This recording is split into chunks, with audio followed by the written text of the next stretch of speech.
Another way of displaying our univariate data is by using a box plot. Have a look at this display in front of you. Can you see the 5-point summary that we've just talked about in the last exercise? Minimum value, maximum value, Q1, Q2 or the median, and Q3. So they are all very, very important to helping us sketch or draw our box plot. Sometimes it's called a box and whisker plot because it has these two lines that extend from your Q1 to your minimum and from your Q3 to your maximum, which can often be referred to as whiskers. So let's have a look. This one here is a whisker and this one here is a whisker. So we call them whiskers. Like a lot of things in this topic, we can also draw a box plot on our calculator, and they are the instructions there in front of you as to how to do it. Again, we will go through this during our Teams meeting, so make sure you are there for those instructions so that I can show you. For this data set, we're asked to find the 5-figure summary and then draw the box plot. Well, let's just put all of our data into our calculator, lists and spreadsheets, and work out what the 5-point summary is. There's our 5-point summary. They should be the only 5 things that we give as an answer when we're asked to produce a 5-point summary. So the min, Q1, Q2, Q3, and the maximum value.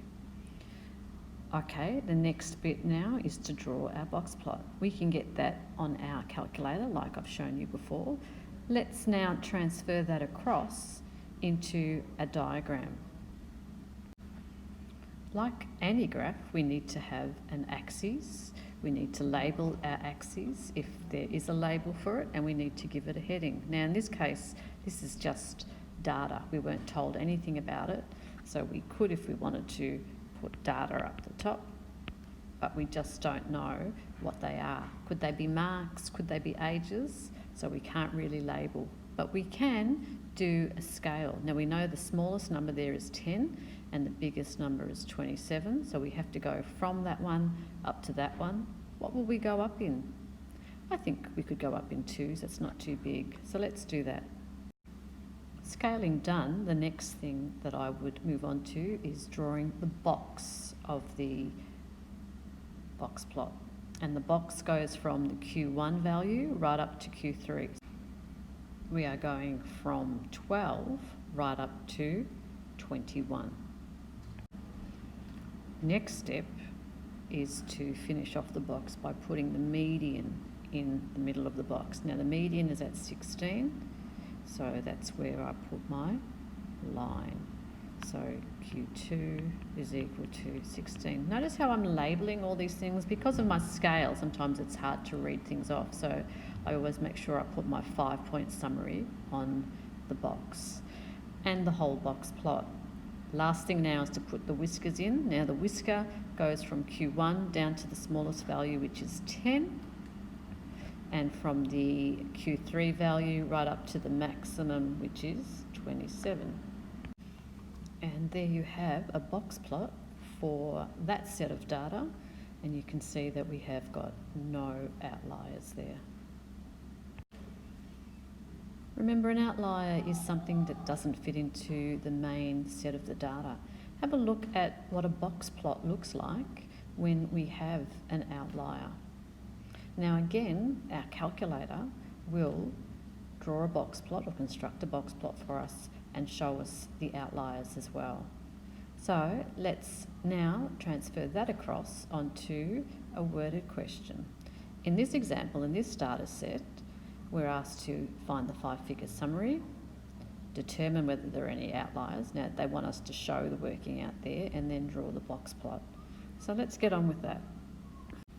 Again, we've put our data into our calculator and it will give us these answers. Not so difficult to work out the 5-figure summary without your calculator, but you do need to be careful with your Q1, your Q2 and your Q3. Next bit is to find the outliers if they do exist. Now, in order to find the outliers, I will need my interquartile range. I might just work that out on the side over here. IQR is equal to, now, what was it? Q3 minus Q1. Q3 is equal to 6.5. Q1 was equal to 3.5. And so that gives us an interquartile range of 3. That's our box part of our box plot, isn't it? That spreads from 3.5 right up to 6.5. So let's get on with finding our outliers to see whether they exist or not. So the lower bound. Remember, we want any value that is smaller than this.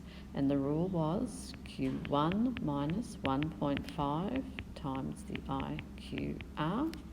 And in this case, it is minus 1 when we put all our values in. Now, are there any values in our data set that are smaller than minus 1? And the answer is no. So there's no outliers on that side. And we can see it. All right. The next bit, the upper bound. Okay, values bigger than that. So Q3 plus 1.5 times the interquartile range. Let's put that into our calculator. So our boundary this time is 11, our upper bound. Are there any values bigger than that? And if you go back and look at your data again, you will see that there is one value and it is 12. So therefore 12 is an outlier. So that's the working out that I need to see for your outliers. Now, the other thing that I just want to talk about here is 12 is going to be our outlier. So where does that mean that our whisker needs to go to? Well, our whisker needs to go to the next biggest value. So what is the next biggest value? So under 12, the next biggest value there appears to be 9. So our whisker will only go up to 9. For my box plot now, I've decided on a scale of 2s because my smallest number is 2 and my biggest number is 12. So I've gone up in 2s. Again, I start off by drawing the box. Now the box goes from Q1 value right up to my Q3 value, which is 3.5 up to 6.5. Next step is to put the median in, and the median now is 5 for this one. So 5's right slap in the middle of 4 and 6. So it goes in there. So Q2 is equal to 5. Now let's be very careful. Let's do our bottom whisker first because there's no outliers there, and that goes down to 2. And our whisker, well, let's put in our outlier now, I think, and our outlier was at 12, which was here. You can do it as a dot or a cross, whichever one you want to do. But obviously my whisker isn't going to go to there now. We just talked previously about the fact that we go to the next biggest number. And the next biggest number was 9 in our data set. So that's where our whisker will extend to. And there is my box plot with an outlier at 12.